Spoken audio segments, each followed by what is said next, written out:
نحمده ونصلي على رسوله الكريم اما بعد اعوذ باللہ من الشیطان الرجیم بسم اللہ الرحمن الرحیم۔ میرے لیے سچی بات ہے کہ بڑی سعادت کی بات ہے کہ میں اپنے استاد محترم جناب ڈاکٹر علی اصغر صاحب چشتی زندہ مرحوم کی اس کتاب اشک رواں کی تقریبی رونمائی میں مہمان خصوصی کے طور پر بدل گئی۔ کم و بیش 23-24 سال پہلے کی بات ہے، جب بندہ ایم فل کرنے کے لیے علامہ اقبال یونیورسٹی کے ساتھ وابستہ ہوا تو حدیث کا سبجیکٹ جناب قبلہ چشتی صاحب کے زیر سایہ پڑھا، اور وہ جو پڑھنا ہے ظاہر بات ہے وہ خط و کتابت کے ذریعے ہی ہے۔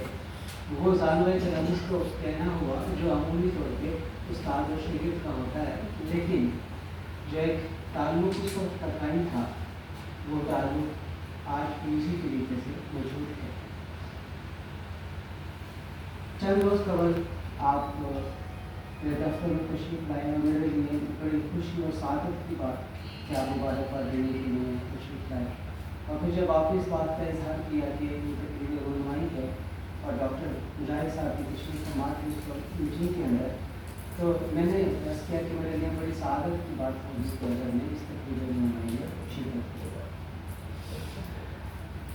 آج کی اس تقریب میں ڈاکٹر اکرام الحق یاسین صاحب، جناب عالیہ جوہر صاحب، جناب ڈاکٹر عبدالمجید باقی صاحب، چودھری نعیم صاحب، قاری فیروز شاہ صاحب الغزلی، جن سے میری ایک ہی ملاقات ہے زندگی میں، لیکن بڑی زبردست ملاقات ہے قرآن کے حوالے سے۔ آپ سارے یہاں پہ اور دیگر صاحبان علم و عرفان تشریف فرما ہیں۔ کچھ اپنی بے برابری کا بھی اظہار کرنا چاہوں گا کہ یہ جو منتظمین ہوتے ہیں جو کہ جن کا تعلق انتظام کے ساتھ، انصرام کے ساتھ، جیسے کسی مدرسے کا کوئی منتظم ہے یا ناظم ہے یا کسی ادارے کا کوئی چلانے والا ہے، تو ابھی ہمارے ساتھی نے بات کی ہے کہ تحریر کے لیے، سوچنے کے لیے وقت، اور وہ بھی تنہائی کا وقت درکار ہوتا ہے، اور افسوس یہ ہے کہ ہم منتظمین کے پاس وقت اور تنہائی دونوں ہی موجود ہوتے ہیں۔ جب وقت بھی نہیں ہے اور تنہائی بھی نہیں ہے تو پھر وہ جو تحریر ہوتی ہے وہ قلم سے نکل نہیں پاتی ہے، اور بات صرف وہی ہوتی ہے جو کہ پھر بدی پھر چلتی۔ میں آج کی یہ گفتگو ہمارے اکثر ساتھی جنہوں نے گفتگو کی ہے وہ لکھ پڑھ کے گفتگو انہوں نے کی ہے، میں بغیر لکھے پڑھے اپنے چند موضوعات پیش کرتا ہوں۔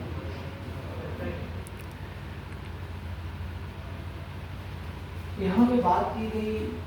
سوشل سائنسز کے سبجیکٹس، مضامین کے بارے میں، جن میں تاریخ، ادب، سماجیات، سیاسیات، اقتصادیات، اور وہ جو کہ معاشرے کو جاننے کے لیے انتہائی ضروری ہے۔ بدقسمتی سے آپ جامعات کے داخلوں کا ڈیٹا اٹھا کے دیکھ لیجیے، ہر آئے سال میں 3 علوم میں داخل ہونے والی طلباء طالبات کی تعداد کم سے کم ہوتی چلی جاتی ہے۔ اس کا ایک اور طریقے سے انالیسز ہم یوں بھی کرتے ہیں۔ میں پنجاب یونیورسٹی کی سلیکشن بورڈ کا ممبر ہوں، ابھی پچھلے 2 دنوں میں ہم نے بہت سلیکشنز کی ہیں۔ ہمارے سامنے جب بھی کسی سائنس کے مضمون کا سلیکشن بورڈ ہوتا ہے تو 20-20, 30-30 پی ایچ ڈی اس سلیکشن بورڈ میں انٹرویو دینے کے لیے آتے ہیں، لیکن جب ہمارے سامنے عربی کے پروفیسر کا سلیکشن بورڈ ہوا یا ایسوسیٹ کا سلیکشن بورڈ ہوا تو صرف 2 سے 3 افراد اس پروفیسرشپ کے لیے انٹرویو دینے کے لیے اور 2 سے 3 افراد ایسوسیٹ کے لیے، اور اسی طریقے سے دیگر سماجیات کے دیگر علوم۔ تو اس کا معنی یہ ہے کہ ہمارے ملک میں، مجھے نہیں معلوم کہ وہاں کی کیا صورتحال ہے، ہمارے ملک میں ان سماجی علوم کے ساتھ بہت ناقدری اور زیادتی ہو رہی ہے، اور شاید اس کی وجہ یہ بھی ہے جو کہ خود نے کہا کہ جس بھی فیلڈ میں یا جس بھی مضمون میں یا جس بھی میدان کے اندر تنخواہ یا اس کی ویجز زیادہ ہوں گی لوگ اسی کا رخ کرتے ہیں، تو شاید آج AI اور کمپیوٹر سائنسز میں جانے والوں کو تنخواہ زیادہ ملتی ہے کام کرنے کی، اسی وجہ سے ان علوم کی طرف رجحان زیادہ ہے۔ اور یہ وہ علوم جو کسی بھی معاشرے کے فیبرک اور اس کی نبض کو جانچنے کے لیے ضروری ہے، ان علوم کی طرف ہمیں اس طرح طلباء و طالبات میسر نہیں آ رہے جو ہمارے لیے علماء فکری آئے، تو ہمیں سوچنے کی ضرورت ہے کس طرح ہمیں علوم کی طرف طلباء و طالبات کو متوجہ کر سکتے ہیں۔ دوسری بات یہ کہ یہ علوم معاشرے کو زندہ رکھنے کے لیے ضروری ہے، اور انہی علوم کی مدد سے ہم تاریخ کا تجزیہ کرتے ہیں، اور اسی تاریخ کے تجزیے کی بنیاد پر ہم آنے والے وقت کے لیے پیش بندی کرتے ہیں، اور اسی پیش بندی کے نتیجے میں ہم اپنے ملک کو ترقی کے راستے پر چلاتے ہیں۔ ترقی کے راستے پر چلانے کے لیے جامعات کا، مدارس کا بڑا اہم کردار ہے۔ آپ دنیا میں ڈیٹا اٹھا کے دیکھ لیجیے، کسی بھی ملک کی ترقی کے پیچھے اس کی جامعات ہی ہیں، جہاں سے نئے علوم پروان چڑھتے ہیں، مسائل کا حل تلاش کیا جاتا ہے، اور ان مسائل کو ابتدائی طور پہ اسی لوکیلٹی کے اندر حل کیا جاتا ہے، اور بعض ازاں پورے ملک کے اوپر اس کا اطلاق کر دیا جاتا ہے۔ آپ یورپ کو دیکھ لیجیے، آپ مغرب کو دیکھ لیجیے، وہاں پر یہی معاملات اسی طریقے سے چلتے ہوئے نظر آتے ہیں۔ یہ علوم معاشرے کے، اور خاص طور پہ جب ہم نسل کی اور شعر کی بات کرتے ہیں، معاشرے کے تنے مردہ میں روح پھونکنے کے لیے انتہائی اکثیر کسی حیثیت رکھتے ہیں۔ خوبصورت شاعری دل کو اتھن پتھن کر دیتی ہے، اور دل پذیر خطاب انسان کے وجود کے روئے روئے کو کھڑا کر کے اسے لڑنے مرنے پر تیار کر دیتی ہے۔ آگے دیکھ لیجیے، کہیں پر بھی کوئی تحریک چلتی ہے، اس تحریک کے پیچھے یا تو آپ کو اچھا شاعر نظر آئے گا، یا آپ کو اچھا خطیب نظر آئے گا، اور یہ شعر اور یہ خطیب، ان دونوں کا تعلق ادب کے ساتھ ہے، اور جس کا تعلق ادب سے جتنا گہرا ہوگا وہ معاشرے پر اتنے ہی زیادہ اثرات، انمٹ اثرات ڈالتا ہوا نظر آئے گا۔ ان بنیادی سماجی علوم کے حوالے سے چند گزارشات کے بعد میں اشک روان کی طرف آتا ہوں۔ مجھے اس بات کا بھی احساس ہے، جس طرح آپ اسے اکثر صاحبان شعر، اشعار اور جن کا تعلق شعر و شاعری کے ساتھ ہے اور ادب کے ساتھ ہے، اس طرح میرا تعلق شعر و شاعری کے ساتھ نہیں ہے۔ جس طریقے سے ابھی یہاں پہ بات کی گئی کہ مشین کے ساتھ تعلق ہے اور آلات کے ساتھ اس وقت معاشرے کا تعلق ہے، تو جو منتظمین ہوتے ہیں ان کا تعلق بھی قواعد و ضوابط کے ساتھ ہوتا ہے، جو کہ چینج نہیں ہوتے، جو لکھے پڑھے ہوتے ہیں، اور جس طریقے سے لکھے پڑھے ہوتے ہیں اس کے مطابق انہیں کام کرنا پڑتا ہے۔ ڈاکٹر علی چشتی صاحب کی یہ کتاب اشک رواں، اور ٹائٹل سے ہم شروع کرتے ہیں، لفظ کے ہر حرف سے اشک کی ایک تار نظر آ رہی ہے، جو اس بات کا اظہار کر رہی ہے کہ واقعی اس کتاب کے اندر اشک موجود ہے، اور وہ اشک کی روانی چل رہی ہے۔ اور پس منظر کے اندر مولانا روم کے مزار اقدس کے احاطے میں موجود اللہ کے ساتھ گو لگانے والے وہ رقاص، جو کہ ہم وقت اپنے آپ کو اپنے ہاتھوں کے اشارے سے اللہ کے ساتھ تعلق قائم کرتے، اور ایک ہاتھ کے اشارے سے وہ زمین کے ساتھ اپنے تعلق کو جڑے ہوئے کہ جو زمین پہ رہنے والا یہ انسان خاکی ہے، یہ اللہ وحدہ لا شریک کی اس عنایات کے بغیر کچھ بھی نہیں ہے جو اس نے انسان کی خدمت کی ہوئی۔ آپ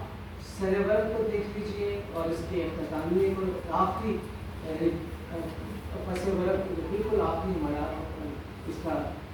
کتاب کا حصہ ہے۔ دونوں صورتوں میں، دونوں جگہوں کے اوپر آپ کو یہی امید نظر آئے گی کہ زمین پہ رہنے والے انسان کا تعلق اللہ تعالیٰ کے ساتھ جڑے بغیر نہیں ہو سکتا۔ ہم کتاب کی بات کرتے ہیں، اس کتاب کے منظر عام پہ آنے کے لیے ہمیں